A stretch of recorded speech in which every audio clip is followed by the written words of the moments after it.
Football বিশ্বের চোখ একদিকে ডালাসে নামছে জয়ের ছন্দে থাকা টিম আর্জেন্টিনা, প্রতিপক্ষ আত্মবিশ্বাসে ভরপুর অস্ট্রিয়া। আজকেও কি মেসির জাদু দেখবো আমরা? সেটা তো সময় বলে দিবে।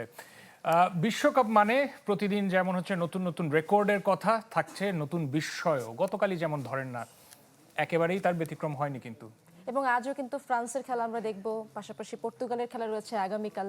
একটা জমজমাট খেলা আমরা দেখার চেষ্টা করবো। রাশিদ, কি মনে হচ্ছে? আসলে এবং গতকালকে স্পেন কিন্তু দেখে দিয়েছে যে কেন তারা ইউরোপের সেরা। দাপুটে জয়ে আবারও শিরোপার দাবিদার হিসেবে নিজেদের জানান দিয়েছে। অবশ্যই বিশ্বকাপের সবচেয়ে বড় রূপকথার নাম ওদিকে কেপ ভার্দে। আপনারা রীতিমতো দেখেছেন দুইটা ম্যাচেই তারা কি প্রভাবের সাথে খেলেছে। স্বপ্ন যে কখনো ছোট হয় না, সেটাই যেন তারা প্রমাণ করে দিয়েছে।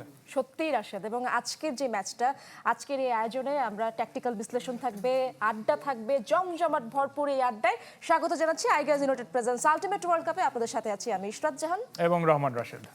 আমাদের সাথে আমাদের বিশেষ অতিথি রয়েছেন জুলফিকার মাহমুদ মিন্টু, সাবেক খেলোয়াড় এবং কোচ। আমার ঠিক পাশেই রয়েছে আমাদের ফ্যানজন সোহেল ইমরান পাপন। আমরা আলোচনায় যাব, কিন্তু আগে মিন্টু ভাই আপনার কাছে যাব।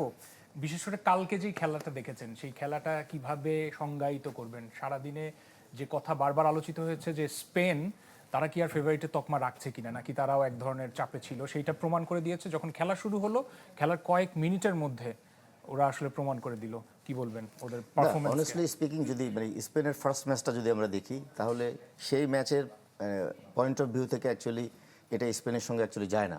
কিন্তু তারপরেও কথা হচ্ছে যে মানে স্পেন তার স্টার্টিং ইলেভেনটা যেভাবে সাজিয়েছিল ফার্স্ট ম্যাচে, যদি আমরা দেখি যে গাভিকে খেলিয়েছে অ্যাকচুয়ালি মানে 4-3-3 ফরমেশনে, 3 ফরওয়ার্ডের লেফট ওয়াইড মিডফিল্ডার হিসেবে খেলিয়েছে এবং ফারান টরসকে রাইট সাইডে খেলিয়েছে। তো আমরা যদি স্প্যানিশ লিগ একটু মেমোরাইজ করি, তাহলে দেখবো যে গাভি কিন্তু কখনো আসলে এই পজিশনে খেলেনি। ইভেন ফারান টোরেস, সে হচ্ছে more comfortable into the number 9 position rather than right wide midfielder. এবং স্পেনের এই স্কোয়াডের মধ্যে যদি নাম্বার 9 চিন্তা করি, তাহলে একমাত্র অপশানই হচ্ছে ওয়ারজাবেল। এবং সমস্যাটা হচ্ছিল যে মিডফিল্ডে যদি আমরা দেখি রদ্রি, পেদ্রি এবং হচ্ছে ফ্যাবিয়ান রুইস, এবং এর কম্বিনেশনটা ভালো ছিল। কিন্তু এখানে একটা জিনিস হচ্ছে যে আমরা যদি কালকের ম্যাচে আবার দেখি যে কিছুটা চেঞ্জ করেছে অ্যাকচুয়ালি ডেলা ফুয়েন্টে। তার স্টার্টিং ইলেভেনে সে মানে আমি যদি বলি যে অ্যালেক্স বায়ানাকে বাম পাশে নিয়ে গিয়েছে গাভির জায়গায়, এবং যদি দেখি যে আবার ওইখানে লামিন ইয়ামাল রাইট সাইডে। অ্যাকচুয়ালি লামিন ইয়ামাল ফার্স্ট ম্যাচে যখন 70 মিনিটসের পরে মাঠে আসে, তখনই কিন্তু অ্যাকচুয়ালি মনে হচ্ছিল যে কোনো না কোনো একটা স্টেজে স্পেন হয়তো গোল বের করতে পারবে। কিন্তু আপনি যদি আমি দেখি যে মানে কেপ ভার্দে তাদের মানে স্ট্রাকচারটা দেখি যে তারা ছিল অ্যাকচুয়ালি লো ডিফেন্সিভ ব্লক নিয়ে খেলছিল। এবং আপনি যখন লো ডিফেন্সিভ ব্লক নিয়ে খেলবেন, ডেফিনেটলি এটা হচ্ছে একটা ট্যাকটিক্স, একটা স্ট্র্যাটেজি। আপনি সাধারণত স্পেস দিতে চাইবেন না। অলওয়েজ তারা ওয়াইড এরিয়াগুলো কিন্তু ফাঁকা রেখেছিল, যেহেতু সেন্ট্রাল করিডোরে অলওয়েজ তারা মোর কম্প্যাক্ট ছিল। স্পেনের জন্য সমস্যা হচ্ছিল যে যখন কোনো টিম প্রতিপক্ষ আপনার ব্লক তৈরি করবে, পজিশনিং টিম মানে আমি স্পেনের কথা বলছি, তাদেরকে যেটা করতে হবে যে ফার্স্ট ট্যাকটিক্স যে they have to play across the block. খুব দ্রুত বলটা সার্কুলেট করতে হবে, পাসিংটা, তাহলে ডেফিনেটলি ব্লকটাও শিফট করবে। এবং এই ব্লক শিফট করার কারণটা হচ্ছে যে আপনি কেন করাতে চাচ্ছেন সেটার একটা উদ্দেশ্য থাকে। উদ্দেশ্য হচ্ছে যখন আপনি বল শিফট করবেন এক পাশ থেকে আরেক পাশে, ডেফিনেটলি আপনার অফ দ্য বল প্লেয়ারদের মুভমেন্টগুলো হচ্ছে ইম্পর্টেন্ট, আইদার গাভি অথবা হচ্ছে Ferran Torres. And eventually sometimes Rodri যদি পিছিয়ে থাকে, তাহলে ফ্যাবিয়ান রুইজ এবং হচ্ছে সেখানে পেদ্রি, তাদেরকে ইনবিটুইন লাইনে যেতে হবে। কিন্তু প্রবলেমটা ছিল যে ইনবিটুইন লাইনেও কোনো স্পেস ছিল না অ্যাকচুয়ালি, ইট ওয়াজ মোর কম্প্যাক্ট। যার ফলে স্পেন আসলে খুব স্লোলি বলটাকে এক পাশ থেকে আরেক পাশে খেলছিল। কিন্তু এটা আরও কুইক খেলা উচিত ছিল, এবং আপনাকে সলিউশন বাইর করা উচিত ছিল যে সামটাইমস ব্লকের এগেনস্টে আপনার দেয়ার আর সো মেনি ট্যাকটিক্স। আপনি অ্যাওয়ে ফ্রম দ্য ব্লক খেলতে পারেন, যে ব্লকটাকে কিছুটা উপরে উঠিয়ে আনার জন্য অ্যাওয়ে ফ্রম দ্য ব্লক। তারপরে সুযোগটা যেহেতু স্পেস নাই বিহাইন্ড দ্য ব্যাক লাইন এবং গোলকিপারের মাঝখানে, তাহলে আপনি ওভার দ্য ব্লকও খেলতে পারছেন না। সেটা কি মনে করেন যে সৌদি আরব বলেই ব্যাপারটা পার পেয়ে গেছে? আমি I am not telling like that. কারণ সৌদি আরবের যদি আমরা ফার্স্ট ম্যাচটা দেখি, তাহলে উরুগুয়ের মতো দলের সঙ্গে কিন্তু তারা ড্র করেছে, এবং তারাও কিন্তু 4-4-2 ফরমেশনে মোর কম্প্যাক্ট ডিফেন্স রেখে কাউন্টার অ্যাটাকে যাওয়ার চেষ্টা করেছে। একটা এক্সপেকটেশনও ছিল না যে গতবার আর্জেন্টিনা বধ করেছে, এবারও বড় কিছু করবে কিনা। অ্যাকচুয়ালি প্রত্যেকটা ম্যাচই হচ্ছে একটা আলাদা আলাদা ম্যাচ। একটা ম্যাচের সঙ্গে আপনি আরেকটা ম্যাচকে আসলে লামিন ইয়ামালের কথা একটু শুনতে চাই, তার পারফরম্যান্স, বিশ্বকাপের প্রথম গোল। এখানে একটা জিনিস হচ্ছে যে ইউরোর পারফরমেন্স যদি দেখি আমরা, লাস্ট ইউরোর, definitely he was one of the best player from the Spanish side, এবং তার পার্টনার ছিল অপোজিট সাইডে নেকো উইলিয়ামস। তো এখানে যেটা হচ্ছে যে ফার্স্ট ম্যাচে অ্যাকচুয়ালি তাকে স্টার্টিং ইলেভেনে দেওয়া হয় নাই, কিংবা হয়তো কোচের মাথায় ওইরকম ছিল যে যে স্টার্টিং ইলেভেনটাই ছিল এটা হয়তো খুব ইজিলি তারা ম্যাচটা বের করে নিয়ে আসতে পারবে। এবং যতটুকু জানা যায় যে হয়তো তার কিছুটা ইনজুরি সমস্যাও ছিল, কিন্তু একটা সময় তাকে ইন্ট্রোডিউস করতে হয়েছে, তার কারণটা হচ্ছে তখন গোল প্রয়োজন ছিল। এবং কালকে দেখেন যখন সে স্টার্টিং ইলেভেন স্টার্ট করলো এবং 10 মিনিটের মধ্যে সে গোল বের করে ফেলল। এবং সৌদি আরবের পয়েন্ট অফ ভিউ থেকে যে উরুগুয়ের সঙ্গে তারা যেভাবে কম্প্যাক্ট ডিফেন্স রেখে কাউন্টার অ্যাটাকে যাওয়ার চেষ্টা করেছিল, সেটা কিন্তু কালকেও তারা স্টার্ট করেছিল। কিন্তু প্রবলেমটা হচ্ছে যে আপনি যখন আর্লি গোল কনসিড করবেন, ডেফিনেটলি প্রেশারটা আপনার উপরে চলে আসে, আর তখন আপনাকে টার্গেটটা নিতেই হয় যে definitely you have to score. এটা আমার মনে হয় যে দর্শকদেরও একটু কিছু ফুটেজগুলোও দেখে আসি। একই সাথে আমরা আমাদের আরেকজন ফুটবল আমরা বিশ্লেষক আবারও গল্পে আছেন, ফেরার চেষ্টা তার কাছেও আসছি। আমাদের সাথে ফুটবল এক্সপার্ট আরেকজন রয়েছেন, সাথে রয়েছেন সাইফুল বারী টিটু, তিনি ফুটবল বিশ্লেষক। এবং একই সাথে দর্শক, আপনারা যেহেতু ওয়ার্ল্ড কাপ যত আগাচ্ছে, খুব স্বাভাবিকভাবে আপনাদের মনে প্রশ্ন যে এতগুলো দল তারা কার কি অবস্থান, অর্থাৎ পয়েন্ট টেবিলগুলো আমরা একটু দেখানোর চেষ্টা করবো। টিটু ভাই, স্বাগত জানাচ্ছি, অনেক ধন্যবাদ আজকে যুক্ত হওয়ার জন্য। ধন্যবাদ। আমরা শুরুতে পয়েন্ট টেবিলটাই দেখাই না, তারপরে যাই আলোচনায়। আপনারা পুরো ওয়ার্ল্ডটা জুড়ে আসলে শুধু দল আর দল, এবং অনেকগুলো দল আপনারা দেখছেন যে এ গ্রুপ থেকে শুরু করলে আমরা যদি দেখি যে মেক্সিকো এখন পর্যন্ত এখানে টপ করছে, সাউথ কোরিয়া হচ্ছে সেকেন্ড দল হিসেবে আছে, বি গ্রুপে কানাডা, সুইজারল্যান্ড এখন পর্যন্ত অ্যাডভান্টেজ নিয়ে চলছে। সি গ্রুপে আসেন ব্রাজিল, মরক্কো, যেহেতু স্কটল্যান্ডের সাথে ম্যাচ বাকি আছে সেটাও একটা ইন্টারেস্টিং হবে। ইউএসএ খুব ভালো খেলছে। টিটু ভাই, আপনি নিশ্চয়ই এর আগেও ম্যাচ বিশ্লেষণে বলেছিলেন ইউএসএ সেখানে টপ করছে, অস্ট্রেলিয়া সেকেন্ড দল, প্যারাগুয়ে একই সাথে নাম্বার শেয়ার করছে, অর্থাৎ পয়েন্ট শেয়ার করছে। ই গ্রুপে জার্মানি এবং আইভরি কোস্ট রয়েছে, এবং ওই ম্যাচটা খুবই ইন্টারেস্টিং ছিল। ওই ম্যাচটা আপনারা নিশ্চয়ই খেয়াল করে থাকবেন। ওদিক থেকেই আসি, যে গ্রুপে আপনারা দেখছেন যে আর্জেন্টিনা, অস্ট্রিয়া, যে খেলাটা আমরা কিছুক্ষণ পরে যখন শুরু হবে তখনই আপনারা বুঝতে পারবেন দুই দলই 3 পয়েন্ট শেয়ার করেছে, অর্থাৎ এটা খুব একটা ইন্টারেস্টিং একটা গ্রুপ বলে হবে, এবং সেটা একটা ভালোই হবে। এছাড়া তো আপনারা দেখছেন যে নরওয়ে, ফ্রান্স, স্পেন, উরুগুয়ে, ওদিকে কেপ ভার্দে সবার নজর কেড়েছে, উরুগুয়ের সাথে পয়েন্ট শেয়ার করছে। ইজিপ্ট আছে, ইরান আর বেলজিয়ামের খেলাটা আপনারা এদিকে দেখেছেন যে এরা খুব ভালো করেছে। নেদারল্যান্ডস, জাপান, আর ওই সাইডে আপনারা দেখেছেন নিশ্চয়ই যে কলম্বিয়া এবং কঙ্গো রয়েছে, ইংল্যান্ড এবং ঘানা। টিটু ভাই, আপনার কাছে যাই।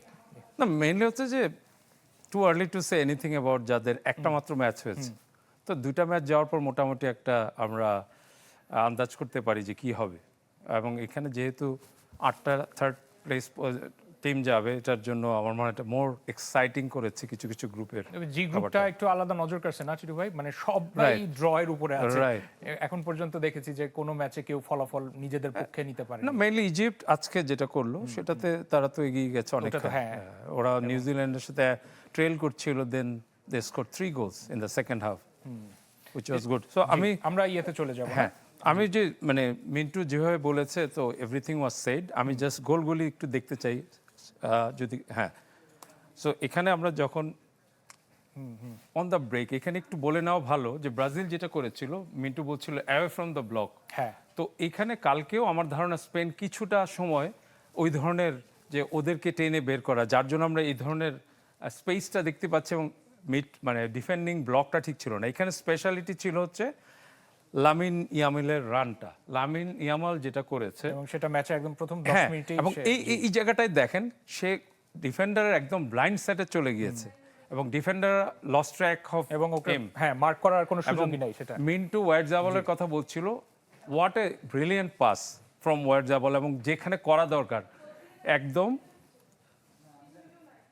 যে জায়গাটাতে দরকার ছিল। এবং পাসটা হচ্ছে যে এই পাসটা ওয়াজ নট ইজি, বিকজ আপনার এই পাসগুলোতে একটা সার্টেন পেস লাগে, না হলে কিন্তু ডিফেন্ডাররা পেয়ে যায় বা গোলকিপার আসতে পারে। এত একটা ভালো পেস ছিল, জাস্ট স্ট্যাপ ইন করলেই চলছে। এখানে সেকেন্ড গোলটা ছিল আউট অফ কর্নার। এখানে কর্নারের মধ্যে যেটা ছিল যে একটা ক্লিয়ারেন্স, এই জায়গাটা ওয়ার্ডজাবলের হচ্ছে আসল ক্রেডিট, বিকজ এইটাও ছিল ও blind side of the defender. So পিছন থেকে জাস্ট টোকা দিয়ে বলটা এনে then finish was excellent on the second bar. So এবং আমরা যদি থার্ড গোলটা দেখি, অ্যাকচুয়ালি এখানে ডিফেন্ডারটা নজর রাখছিল পিছনের ব্যাক পোস্টে। তো ব্যাক পোস্টে আসলে কুকুরেয়া গিয়ে 3 জন করেছে, যার জন্য ওদের 2 জন ডিফেন্ডার, স্পেনের 3 জন এখানে 3 ভার্সেস 2 সুপিরিয়র ইন। এবং তারপরে যে হেডটা হয় এখানে ওয়াইটজাবাল ঠিক জায়গা মতো ছিল এবং ইটস স্ট্রাইকার্স গোল, স্ট্রাইকাররা সাধারণত এইসব জায়গায় থাকে এবং আমরা ফোর্থ গোলটা দেখেছি যে কুকুরের শট ওদের গায়ে লেগে ঢুকে যায়। গোলটা হয়েছে। টিটু ভাই, এখানে একটা ব্যাপার লক্ষণীয় যে 3টা গোল ফার্স্ট হাফেই আমরা দেখেছি ইতিমধ্যে। তারপরে যারা স্কোরার ছিল, লামিন ইয়ামাল তো খুব স্বাভাবিকভাবে আস্থার প্রতিদান দিচ্ছে, ওয়ারজাবাল কালকে 2টা গোল পেয়েছে।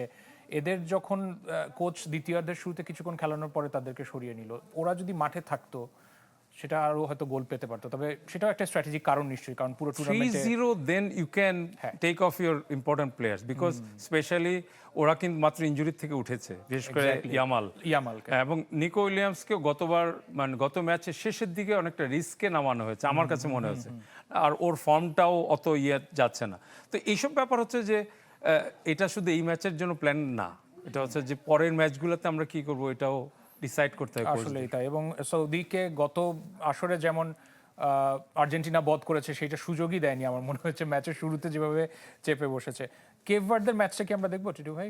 পরে আমাদের কাছে কি আছে? হ্যাঁ, অবশ্যই দেখা যাবে। কেপ ভার্দের আর উরুগুয়ের ম্যাচটা ছিল এবং ইন্টারেস্টিংলি বা সারপ্রাইজিংলি কেপ ভার্দে এখন পর্যন্ত অপরাজিত বলা যায়। প্রথম ম্যাচটার পারফরমেন্স এবং এই ম্যাচের পারফরমেন্স দুটো কম্পেয়ার করলে আপনি কিভাবে ব্যাখ্যা করবেন? মেইন হচ্ছে যে কেপ ভার্দে মানে অ্যাকচুয়ালি একটা ব্লক তৈরি করার ব্যাপারটা যেটা ছিল মিন্টু অলরেডি এক্সপ্লেইন করেছে, বাট এই ম্যাচে তারা অন্য একটা, ওরা স্পেনের সাথে কিছুটা হিন্টস দিয়েছিল যে আমরা চাইলে we can go for attacks and in numbers, এবং ওই জিনিসটা যেমন স্পেনের সাথে আপনার মনে আছে কিনা লাস্টের দিকে কয়েকটা কাউন্টারিং সুযোগ ছিল, ওই পাসগুলি যদি অ্যাকুরেট হইতো তাহলে স্পেন হয়তো বিপদে পড়তে পারতো আর কি।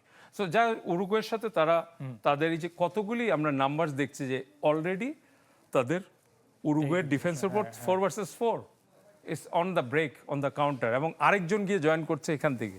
So more players from Cabo Verde than Uruguay. So এই ফ্রি কিকটা ছিল এক্সিলেন্ট, এবং ওইটার চেয়ে এক্সিলেন্ট আমি বলবো ওয়ালের দোষ দিব। দুইজন ওয়ালে ছিল, তারা সরে যাওয়াতে মাঝখান দিয়ে যাওয়াতে গোলকিপার কিছুটা ডিস্ট্র্যাক্ট হয়েছে।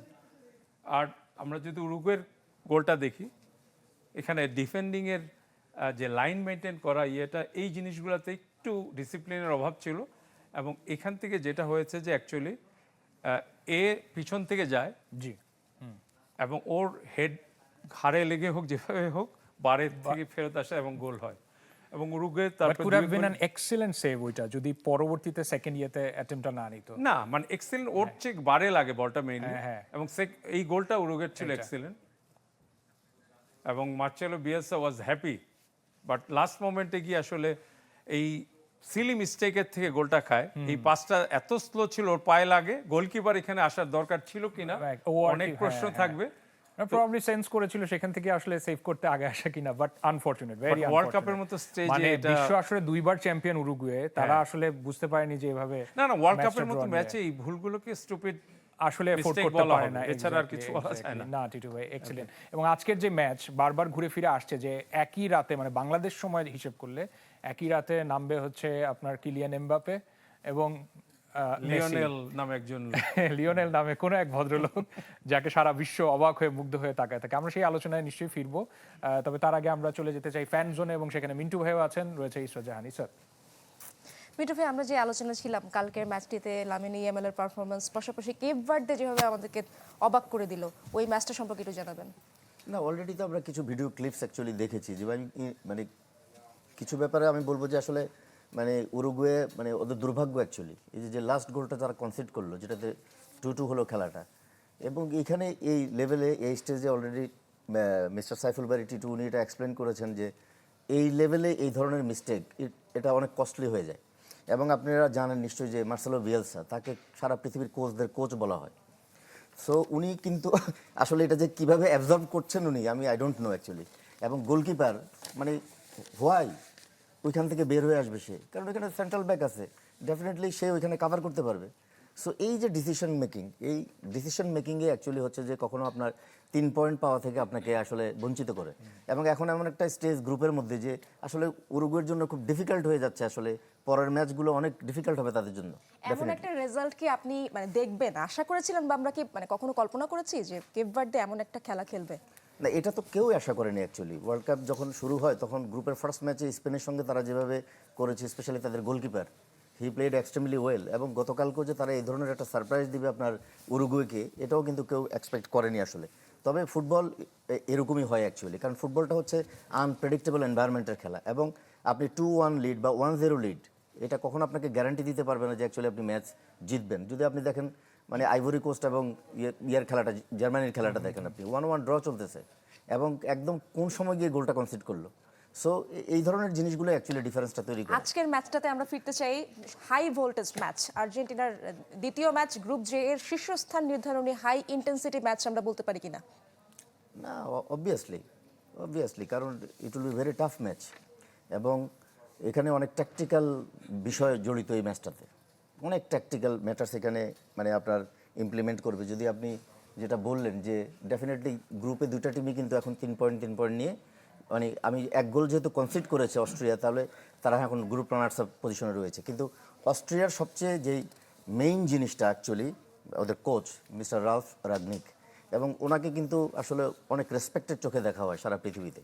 এবং একটা জিনিস হচ্ছে যে ওনার, আমরা যদি লাস্ট ইউরোর খেলাগুলো একটু মেমোরাইজ করি, দেখব যে অলওয়েজ উনি একটা জিনিস চেষ্টা করেন, যে কোনো প্রতিপক্ষ দলের সঙ্গেই খেলেন না কেন, ওনার একটা ফিলোসফি, দর্শন, ওইটা সাধারণত উনি কখনো ওটা থেকে বের হতে চান না। আমি জানি না আজকের ম্যাচে উনি অ্যাকচুয়ালি কী করবে, কিন্তু আমি প্রেডিক্ট করছি যে definitely he will go for the pressing high up of the pitch. এটাকে কেউ গেগেন প্রেসিং বলে, কেউ কাউন্টার প্রেসিং বলে। যে গেগেন প্রেসিংটা হচ্ছে one kind of tactic that মানে পজিশনিং টিম হয় you lose the ball immediately attempt to win ball back rather than falling back, পিছনে আসবে না, ওইখানে প্রেস করবে। তাহলে আর্জেন্টিনার জন্য অনেক কঠিন হবে এই কারণে। আর্জেন্টিনা যদি ফার্স্ট ম্যাচটা দেখি, পিওর কোনো মানে ডিফেন্সিভ মিডফিল্ডার সেখানে নাই, একমাত্র প্যারাডেস ছাড়া। প্যারাডেস ফার্স্ট ম্যাচে খেলেনি। আপনি ম্যাকালিস্টার, অ্যানজো ফার্নান্ডেস কিংবা ডিপল, এবং ওইখানে আমি যদি বলি যে থিয়াগো আলমাদা, 4-3-3 ফরমেশনে লিওনেল মেসি রাইট সাইডে, এবং সেন্ট্রাল এরিয়াতে হচ্ছে লওতারো মার্টিনেস। তাহলে যেটা করতে হচ্ছিল যে আর্জেন্টিনাকে, মেসি এখন আর আগের মতো কিন্তু এরকম রানিং করবে না, ওই ডিস্টেন্স সে কভার করবে না, তাকে ওই রিলিফটা দেওয়ার জন্য অ্যাকচুয়ালি লিওনেল মেসি আপনার যখন বল পজিশনটা হারায়, স্লোলি সে কিন্তু আসলে ভিতরে চলে আসে। জি মিন্টু ভাই, আমরা এই গল্পে আবারও ফেরার চেষ্টা করব, এবং লিওনেল মেসি কিন্তু এবার প্রায় হেঁটে হেঁটেই গোল দিচ্ছেন বলা যেতে পারে। আমরা একজন আর্জেন্টিন সাপোর্টারের কাছে যেতে চাই, আজকের ম্যাচটা আপনি কোথায় দেখবেন? আজকের ম্যাচটা হচ্ছে, যেহেতু আমাদের শুরুতে জানিয়ে দিতে চাই যে ঢাকা বিশ্ববিদ্যালয় আর্জেন্টাইন ঐক্য পরিষদ নামে আমরা একটা হচ্ছে পরিষদও আছে, অর্গানাইজেশন ভালো। খুলে ফেলেছি অলরেডি, এবং আমাদের 24 তারিখ যেহেতু আমাদের মেসির বার্থডে রয়েছে, সেই অনুযায়ী আমরা অনেক ধরনের পরিকল্পনা বাস্তবায়ন করার চেষ্টা করছি। তো সেখানে হচ্ছে আর্জেন্টাইন অ্যাম্বাসেডর থাকবেন, লিওনেল মেসির একজন ফ্রেন্ড থাকবে, আর্জেন্টাইন মিডিয়া থাকবে। তো সেই জায়গায় আর্জেন্টাইন অ্যাম্বাসেডর কিন্তু আজকে আমাদের ক্যাম্পাসে আসবেন এবং মহসিন হলে মাঠে জি, খেলা জি, দেখবেন। জি, তো অনেক সেই জায়গায় ধন্যবাদ। আমরা অনেক আর্জেন্টাইন ফ্যান হচ্ছে পরিকল্পনা করেছি যে হয়তো তার সাথে আমরা খেলা দেখব। অবশ্যই আমরা সবাই আজকের ম্যাচটি দেখব। একটি অনলাইন কুইজ রয়েছে আমার হাতে। কুইজটি জানিয়ে দিতে চাই, 2026 সালের বিশ্বকাপে সবচেয়ে বয়স্ক খেলোয়াড় কে? Option A Craig Gordon, option B Cristiano Ronaldo, option C Guillermo Ochoa, option D Luka Modric. উত্তর দেওয়ার জন্য ভিজিট করুন worldcup.com, channel24.bd.tv এই ঠিকানায়। সঠিক উত্তর দিতে পাবেন আমাদের পক্ষ থেকে আকর্ষণীয় পুরস্কার। এবং তার আগে আরেকটা খবরও জানাই যে গত পর্বে যারা কুইজে অংশগ্রহণ করেছেন সবাইকে অভিনন্দন। তবে এখানে তো একজন বিজয়ীর নাম আমরা ঘোষণা করি। তো গতকাল অনলাইন কুইজে বিজয়ী হয়েছেন চিলমারি কুড়িগ্রাম থেকে মানিক। আপনাকে অনেক অভিনন্দন। চ্যানেল 24 এর পক্ষ থেকে আপনি পাচ্ছেন আকর্ষণীয় পুরস্কার। আজকের রাতটা লিওনেল মেসির আবার হবে কিনা সেটা নিয়ে যত আলোচনা, এবং ভক্ত সমর্থকরা সেটারই অপেক্ষায়। তবে খেলা যেখানে, সেখানে রয়েছেন আমাদের সহকর্মী রেজওয়ানুজ্জামান, এবং আপনারা দেখছেন আইগেজ United presents ultimate world cup. এই পর্যায়ে আমরা চলে যাব রাজীবের কাছে। রাজীব এখন ডালাসে অবস্থান করছে। রাজীব ভাই শুনতে পাচ্ছেন? আর রাজীব, ইতিমধ্যে দেখতে পাচ্ছি যে পেছনে আর্জেন্টাইনদেরই সংখ্যা বেশি। আমি জানি না যে অস্ট্রিয়ার সমর্থক আছে কতজন থাকবেন স্টেডিয়ামে, একটু জানাবেন যে সব মিলিয়ে কিভাবে আজকে মেসি হয়ে উঠতে পারেন সেটা নিয়ে কতটুকু জল্পনা চলছে সেখানে? if we confess our sin, he is faithful and just to forgive us of all of our অস্ট্রিয়ার sins. সমর্থকদের দিয়ে শুরু করতে চাই যে অস্ট্রিয়ার সমর্থক কিন্তু আছে এবং থাকবে, কিন্তু হয়তোবা ধরেন 70-30 এরকম ডিফারেন্সটা হবে, এত ডিফারেন্স কিংবা আরো বেশিও হতে পারে। কিন্তু অস্ট্রিয়ার লাল সমর্থকরা কিন্তু আপনারা দেখবেন যে গ্যালারিতে যখন দেখবেন যে লালের জোয়ারও কিন্তু থাকবে আকাশী নীলের সাথে। অস্ট্রিয়ান সমর্থকরা আছে গুটি কয়, আমার পিছনে আর্জেন্টাইন সমর্থক কিন্তু বেশি, এবং যেখানেই যায় এই যে অস্ট্রিয়ান সমর্থকদের আপনাদের কিছুটা দেখানোর চেষ্টা করতে পারি, তারা কিন্তু এসছে লাল জার্সি পরে, এবং কিন্তু আকাশী নীলের কাছে সেটা খুবই কম। এবং অস্ট্রিয়ান সমর্থকরা আমরা পারছেন লিওনেল মেসির কারণে। আপনি লিওনেল মেসির কথা বললেন, লিওনেল মেসি কিন্তু মানে একটা শুধু নিজে ভালো খেলছেন কিংবা নিজে ভালো লিডার এমন নয়, পুরো দল টেনে চলেছেন এবং করলে এত বিশ্বকাপের সমর্থক সর্বাধিক সেখানে গোলদাতা হয়ে যাবেন। এককভাবে মিরোস্লাভ ক্লোজাকে টপকে যাবেন। 24 বছর আগে ক্লোজা যে রেকর্ড করেছিলেন, থেমেছিলেন, সেই রেকর্ডটা অবশেষে ভাঙতে চলেছে, হয়তো আজকেই সেটা হতে পারে। এবং আমরা দেখছি যে মেসিকে কেন্দ্র করেই কিন্তু আসলে সব সমর্থকদের আসলে উল্লাস, পিছনে সবারই কিন্তু নাম্বার 10 মেসি। দেখবেন যে শুধুই 10 নম্বর জার্সি যেখানে সেখানেই কিন্তু মেসি। আমার মনে হয় যে এই মেসি জার্সিটি পৃথিবীতে সব জার্সি, আর কোন জার্সিতে তো কোনো জার্সি এমন বিক্রি হয়নি, সেটা বলতেই হবে এবং সেটা আমরা বলতে বাধ্য। এবং আরেকটা জিনিস বলি যে মেসিকে কেন্দ্র করে ব্যানার, ফেস্টুন, ছবি সবকিছুই নিয়ে এসেছেন কিন্তু সমর্থকরা। এবং এখনো খেলা শুরু হতে আপনার প্রায় 2 ঘন্টার মতো বাকি। 2 ঘন্টা সময়ের আগে কিন্তু আরো 2 ঘন্টা আগে, অর্থাৎ 4 থেকে 5 ঘন্টা আগে থেকে কিন্তু এই ডালাসে দেখতে পাবেন। এবং আপনি যদি আমরা বুঝতে পারছি মনে হয়। রাজীব ভাই অনেক ধন্যবাদ। আসলে সমর্থকদের এত চাপ, খুব স্বাভাবিকভাবে নেটওয়ার্কও একটু স্ট্রাগল করছিল আমার মনে হয়। রেজওয়ানুজ্জামান ডালাস ইউএস থেকে আমাদের সাথে যুক্ত হয়েছে। এবং লিওনেল মেসির কথা কেন বারবার আসে? সর্বোচ্চ গোল সংখ্যা 16 বিশ্বকাপে, একক। এবং আজকের রাতে শুধুমাত্র একটা জালে বল গেলে তার পা থেকে বা তার পা ছুঁয়ে কোনো গোল হলে সেটা হয়ে যাবে একক সর্বোচ্চ গোলদাতা। এবং আর্জেন্টিনা যদি যেতে বিশ্বকাপের সর্বোচ্চ 17 ম্যাচ জয়ের রেকর্ডও, তাই না টিটু ভাই? প্রশ্ন যেটা, এবং মিন্টু ভাই কিছুক্ষণ আগে ব্যাখ্যা করছিলেন যে এই লিওনেল মেসিকে আটকাবে কিভাবে প্রতিপক্ষ? না, certainly they will have some plans for him, but actually হচ্ছে যে ওর ব্যাপারে প্ল্যান করাটা অনেক সময় দেখা যাচ্ছে ফলপ্রসূ হয় না। কারণ পেপ গার্দিওলা ওর সম্পর্কে একটা কথা বলে যে he is walking in the pitch, he is mapping the pitch. Map তৈরি করছে ওর মাথায়, যে প্রথম 10 মিনিট ও হাঁটে, দেখে শুধু রাইট লেফট এরকম করতে থাকে আর কি। তো এটা আমরা চূড়ান্ত এটা কিন্তু আলজেরিয়ার ম্যাচে আমরা দেখেছি, ওর যে বলগুলি নেওয়া, বিশেষ করে ফার্স্ট গোলটার সময় যে বিটুইন প্লেয়ার্স এবং কখন কোন জায়গায় গিয়ে নিতে হবে, এই জিনিসগুলো ওর চেয়ে ভালো আর কেউ জানে না। এবং আর্জেন্টিনা আসলে বলবো যে ফ্লেক্সিবিলিটি এত বেশি টিমের, স্কালোনি অ্যাকর্ডিং টু অপোনেন্ট কিন্তু টিম সাজায়, এবং টিম সাজায় না, টিমে পার্সোনাল হয়তো একই থাকে বাট ভিন্নভাবে খেলে। ট্যাকটিক্যাল কিছু জিনিস থাকে, যেমন অ্যাসিমেট্রিক বলি আমরা, একদিক দিয়ে দেখা যায় যে একরকম, আরেক দিকে ওইরকম থাকে না। ডিপল যেমন করে, সে রাইট সাইডে শুরু করলেও আবার চলে যায় ভিতরের দিকে। তো ওই জিনিসগুলি এই টিমটার মধ্যে বিদ্যমান, এবং আমি এটা বলতে চাই he is one of the best player in the world ever. এবং আমি মনে হয় যে আমার আজকে প্রোগ্রামের এপিসোড 2 বেস্ট এক্সপার্টকে একসাথে করে দেই। মিন্টু ভাই ওইটা আমি যেটা শেষ করতে চেয়েছিলাম, হ্যাঁ মিন্টু আসবে এখানে, মানে আমি শেষ করতে চেয়েছিলাম যে ও একা বেস্ট হয়েছে, কিন্তু ওর সাথে যারা খেলে তাদের মাধ্যমেও, এবং কোচ যারা, এদের অবদানটা অস্বীকার করা যাবে না। মিন্টু ভাই ইতিমধ্যে চলে আসছে। আমার মনে হয় যে আপনি বলছিলেন যে মেসি কিভাবে, মেসি এবং তারপরও যেহেতু 38 বছর প্লাস এখন, সে নিশ্চয়ই ট্যাকটিক্সেও কিছু পরিবর্তন হবে। পুরো আসরে মেসি কিভাবে টেনে নিবে আর্জেন্টিনার পতাকা, একটু আপনারা দুজনের কাছ থেকে আমি একটু ওই এক্সপার্ট হিসেবে ওই যেটা মানে প্রিভিয়াস বিরতিতে যাওয়ার আগে আমরা আলোচনা করছিলাম অ্যাকচুয়ালি, যে লিওনেল মেসি যখন বল পজিশনটা আর্জেন্টিনা হারায় তখন সে একটু ভিতরের দিকে চেপে আসে এবং লতারো মার্টিনেজের সঙ্গে সে টুইন করে ওখানে, এবং তখন কিন্তু থিয়াগো আলমাদা পিছনে চলে আসে, এসে এখানে ফ্ল্যাট 4 মিডফিল্ড তৈরি করে, এবং ডিপল রাইট সাইডে চলে যায়। সেন্ট্রাল এরিয়াতে অ্যাকচুয়ালি ম্যাকালিস্টার এবং হচ্ছে অ্যানজো ফার্নান্দেস। আচ্ছা, সো আফটার গেইনিং পজিশন যেটা হয় অ্যাকচুয়ালি আর্জেন্টিনা যেটা করতে চায় সেটা হচ্ছে যে ডেফিনেটলি অপোনেন্ট তখন প্রেস করে, এবং তাদের টার্গেটটাই থাকে হচ্ছে যে সামহাউ ভার্টিক্যাল পাস করে অ্যাকচুয়ালি মেসি পর্যন্ত বলটা পৌঁছানো। এবং যেটা ফার্স্ট গোলটা হয়েছিল, আমরা যদি সেই গোলটা একটু দেখি, মানে ফার্স্ট গোলটা মেসি যেটা করেছিল অ্যাকচুয়ালি, সেই গোলটা যদি দেখতে পারি, ইউ সি একটা ভার্টিক্যাল পাস, এবং এই পাস নেওয়ার পরে 2টা টাচ করেছে সে এবং স্ট্রাইক করেছে, এবং ইট ওয়াজ ফ্যান্টাস্টিক গোল, যদিও গোলকিপারের কিছুটা ভুল ছিল সেখানে। তো রাইট তুই মানে সেকেন্ড গোলটা যদি আমরা দেখি দেখ মেসিকে এমিলিও মার্টিনেস কিন্তু হাফ লাইন থেকে লং বল দিয়েছে বাট ও এখানে পাস করলো কিন্তু যে এখান থেকে যে ইনসাইড মানে ইয়ে করেছে বাট ও দেখ কোত্থেকে কোথায় চলে যাচ্ছে সে এই জিনিসগুলো এবং সে বলটা নেওয়ার আগে কিন্তু চাচ্ছে ওইখানে ম্যাকালিস্টার শট করার আগে but he is the first one to react after the rebound exactly. তো ওকে আমরা বলছি walking Messi but when it needs ও তখন পেসটা দেখাচ্ছে এবং এইখানেও যে এতগুলি প্লেয়ার ও ঠিক যে জায়গাটা দিয়ে মারলে গ্রাউন্ডে গোলকিপারের যাবে এক্সিলেন্ট স্ট্রাইক তাই না অফকোর্স এটাই হচ্ছে যে অ্যাকচুয়ালি মানে accuracy is important rather than power. Right এবং হচ্ছে পেরিফেরিয়াল ভিশনে অ্যাকচুয়ালি দেখে নেওয়া বলটা আসার আগেই।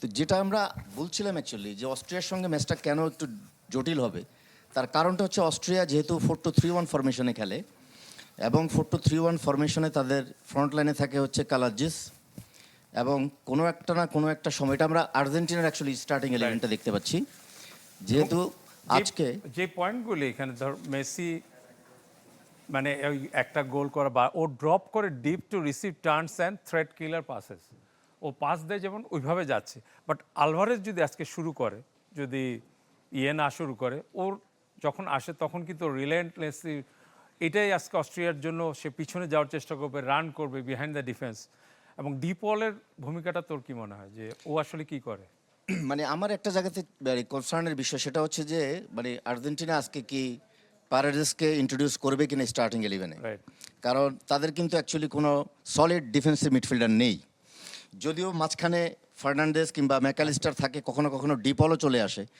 কিন্তু আজকের ম্যাচে যেটা হবে সেটা হচ্ছে যে ডেফিনেটলি হাই প্রেস করবে অস্ট্রিয়া এবং অস্ট্রিয়ার 4-2-3-1 ফরমেশনে হাই প্রেস যখন করবে অফকোর্স তাদের দুইটা সেন্ট্রাল মিডফিল্ডার স্পেশালি আমি লাইমারের কথা বলবো এবং সেই ওয়ার্ল্ড তারা অ্যাকচুয়ালি চাইবে না কোনোভাবেই প্রেসিংয়ের অ্যাগেনস্টে আর্জেন্টিনা কোনো ভার্টিক্যাল প্লাস লিওনেল মেসিকে খেলতে পারে তো নেইমার কিন্তু বায়ার্নে রাইট ফুলব্যাক এটা করেছে এবং এখানে ওদের মেইন আমার মনে হচ্ছে যে স্মিড কিন্তু সাবিস্টারের উপরে থাকলেও ও ডিপে চলে আসে তো ম্যাকএলিস্টারকে কি আজকে স্পেশাল কোনো ভূমিকা নিতে হতে পারে যে ওকে মানে মার্ক করা বা শ্যাডো করা বা কিছু একটা ওইখান থেকে থাকার এবং ওদের যে 3 সেন্টার ব্যাকের সাথে লেইমার এবং ওয়েন যে চলে আসে 5 ব্লকটা তৈরি করে এটা কিন্তু strong so it will not be easy like Algeria তোর কি মনে হয় না অবশ্যই আলজেরিয়ার মতো অত সহজ হবে না বিষয়টা কারণ এখানে যেটা মানে মেইন জিনিসটা হচ্ছে যে যখন তারা প্রেস করবে অ্যাকচুয়ালি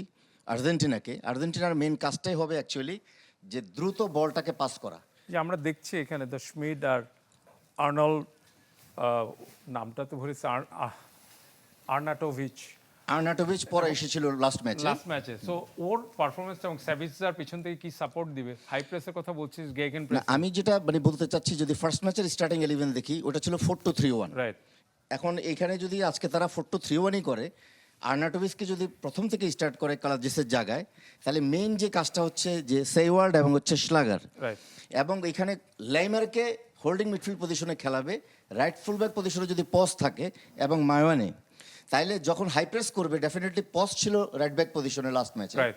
তাহলে পসও উপরে উঠবে এবং মায়োনে উপরে আসবে এখানে। মানে এইটা হচ্ছে এক্সপেক্ট করছি আমরা হয়তো আর্জেন্টিনার সাথে এটা যেতে পারে ডিউ টু মেসির যে পকেটগুলি বের করে এই জায়গাগুলি যাতে ওই পর্যন্ত যেতে না পারে আমরা ধারণা করছি বাট হু নোজ দেখা যাবে ম্যাচ শুরু হলে ম্যাচ আসলে শুরু হলে বুঝতে পারবো। এক্স্যাক্টলি তো যেটা হবে অ্যাকচুয়ালি আর্জেন্টিনার জন্য মূল চ্যালেঞ্জের বিষয় সেটা হচ্ছে যে হাই প্রেসিং এর এগেনস্টে তারা কিভাবে বল রিসাইকেল করে বল পজিশনটাকে রিটেইন করে এবং সেটাকে আবার এফেক্টিভলি যেটা আলজেরিয়ার সঙ্গে করতে পেরেছে আজকের ম্যাচেও সেটা করার টেন্ডেন্সি ডেফিনেটলি তাদের থাকবে আইদার দুইটা wide area half space Right. Both সাইডে এবং রাইট সাইডটা বেশি ওভারলোড বেশি করে ওরা যেহেতু ম্যাকেলিস্টারও যায় এবং এখানে তো ডিপল আছে এবং মলিনা বেশি বা মন্টিয়েল তারা ওভারল্যাপটা বেশি করে। আমার মনে হয় যে টিটু ভাই আপনারা যেভাবে ব্যাখ্যা করছেন তাতে করে এইটা আসলে ঠিক একইভাবে মনে হয় প্রতিপক্ষরও সারা রাত চলে যাবে কিন্তু মাঠে নামতেই হবে তাদেরকে আমি একটু আপনাদের কাছে সময় চেয়ে নিচ্ছি এটা নিয়ে কথা বলবো না মিন্টু ভাইয়ের সাথে একটু যাই আমরা সেট কুইজ করতে চাই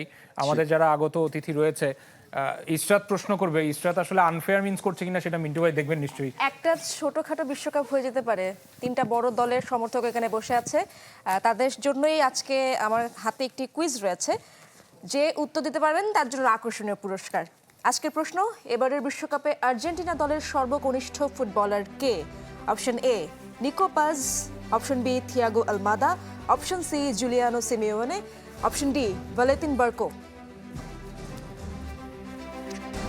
ওকে, থিয়াগো আলমাদা। আর কেউ ট্রাই করতে চান? Option D. সরি, কেউই সঠিক উত্তর দিতে পারলেন না। ওকে, আমরা মিন্টু ভাইয়ের কাছে আবারও ব্যাক করতে চাই।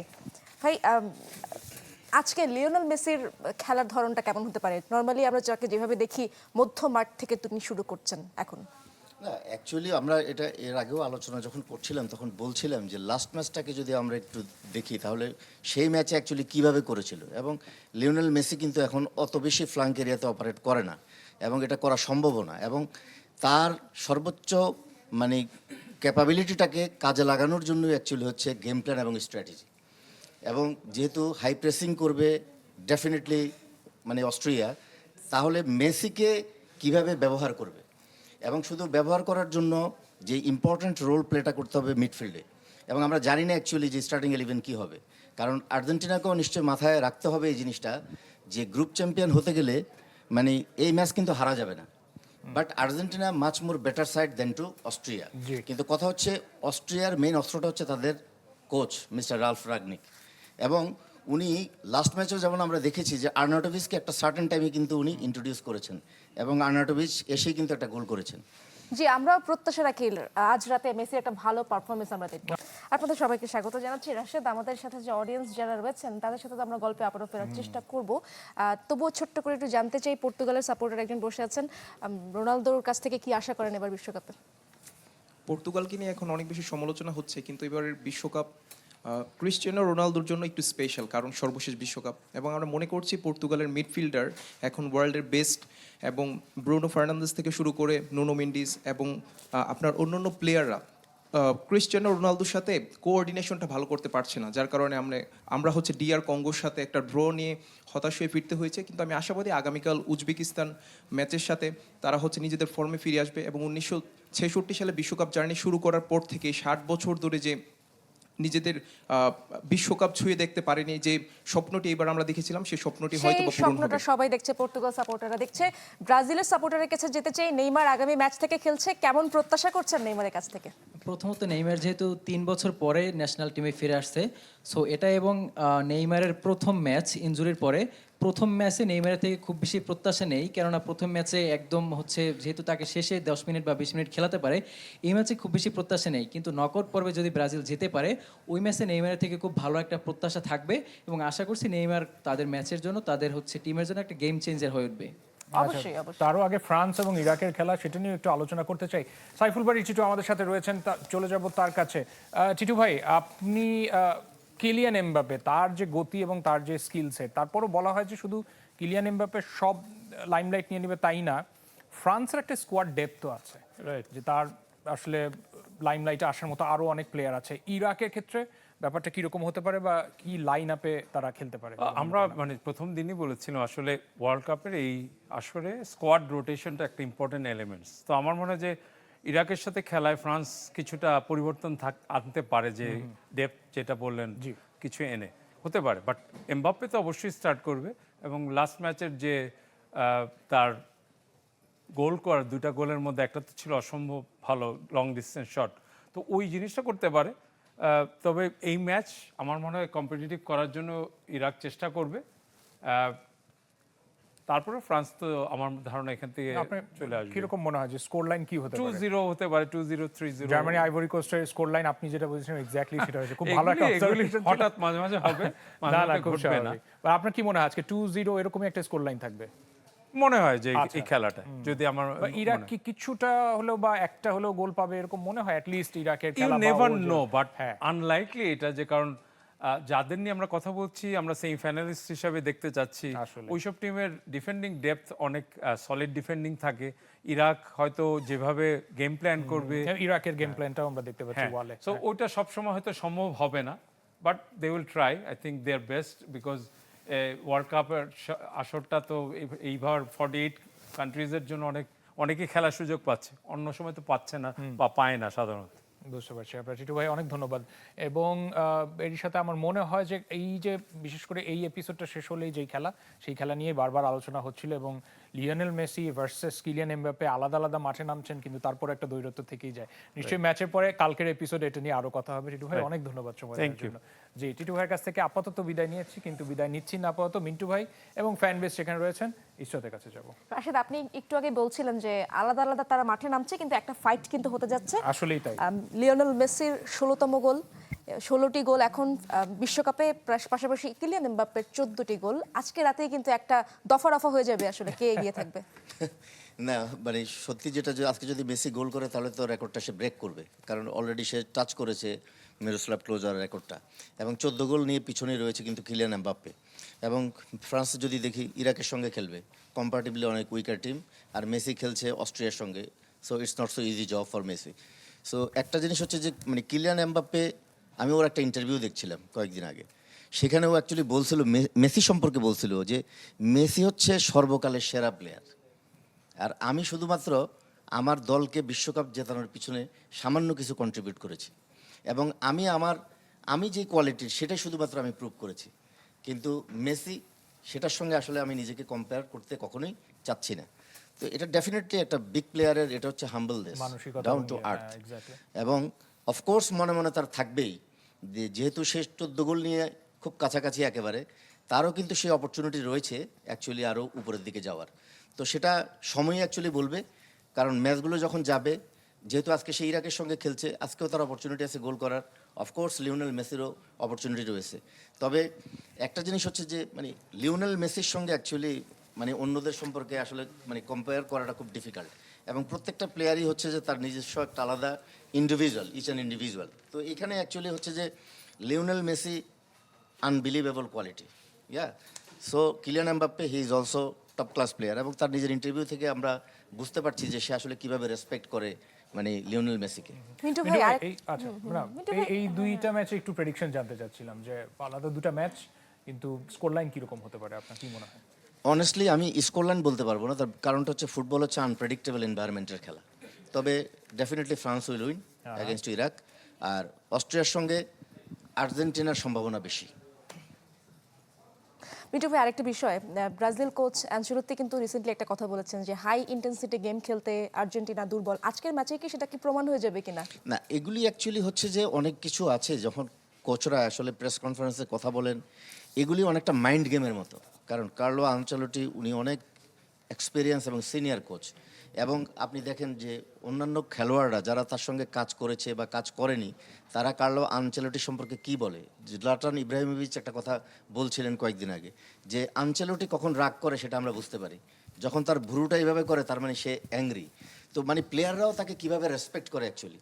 তো কোচ অ্যাকচুয়ালি কখনো কখনো এটা হচ্ছে যে একটা মানে মাইন্ড গেম খেলা, যে এমন একটা কথা বলা, সেই কথাটা অ্যাকচুয়ালি কতটুকু মিন করেন উনি, তার চেয়ে বড় হচ্ছে যে প্রতিপক্ষের উপরে এক ধরনের চাপ তৈরি করে অ্যাকচুয়ালি। সো আমি জিনিসগুলোকে এভাবে দেখতে চাচ্ছি অ্যাকচুয়ালি। আচ্ছা, আমরা একজন সমর্থকের কাছে যেতে চাই। আর্জেন্টিনার সমর্থকই আজকে রাত্রেবেলা খেলাটা কেমন হতে যাচ্ছে, প্রেডিকশন বলেন না, আজকে কয়টা গোল হতে পারে, মেসি কয়টা গোল করবে?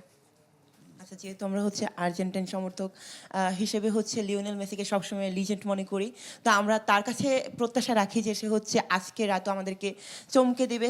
ভাই মিন্টু ভাই যেহেতু বলেছে যে ফুটবল একটা আনপ্রেডিক্টেবল খেলা, তারপর আমরা হচ্ছে অস্ট্রিয়াকে একটা শক্তিশালী প্রতিপক্ষ হিসেবে দেখছি। ছোট্ট করে কয়টা গোল করবে মেসি আজকে? আমরা মনে করি যে 2-0 হতে পারে, আর্জেন্টিনা দুইটা দিবে। মেসি দুইটাই গোল করবে। ওকে ওকে, আর এই প্রেডিকশন নিয়ে আজকের মতো শেষ করতে চাই। Is United presents ultimate world cup, আগামী এপিসোডে আবার দেখা হবে আগামীকাল। সাথেই থাকুন।